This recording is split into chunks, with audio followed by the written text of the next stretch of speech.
दोस्तों यूं तो दुनिया में बहुत से जानवर पाए जाते हैं और अगर बात करें सबसे बड़े जानवर की तो जहन में पहले हाथी आता है। लेकिन दोस्तों आज हम किसी खुश्की पर रहने वाले जानवर की बात नहीं करेंगे। दोस्तों ये तो हम सभी जानते हैं कि समंदर बेहद बड़ा है और अब तक हम इसके 5% को ही दरियाफ्त कर चुके हैं। लेकिन दोस्तों इसी 5% में हमने लामहदूद जानवरों को डिस्कवर किया है।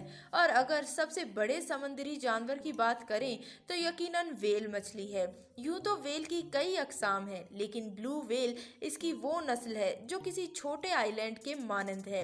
दोस्तों इस वेल की जिसामत की बात करें तो ये 100 फुट तक लंबा होता है और इसकी वजन 170 टन से भी ज्यादा है। दोस्तों अगर खुश्की और पानी में रहने वाले जानवरों की बात करें तो इस मछली से बड़ी और कोई जानदार नहीं।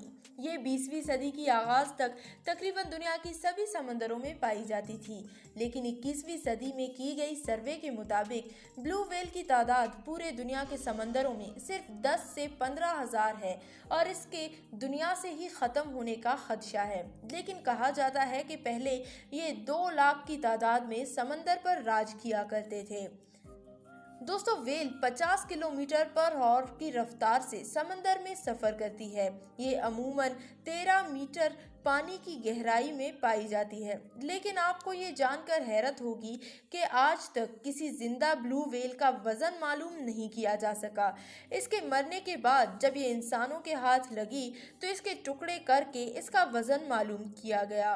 दोस्तों माहिरीन के मुताबिक ब्लू वेल की उम्र 80 से 110 साल तक हो सकती है, मगर 1970 में मिलने वाली एक मुर्दा वेल मछली का जब साइंसी तज्जिया किया गया तो मालूम हुआ कि ये मुर्दा मछली 226 साल की उम्र की हामिल हो सकती है।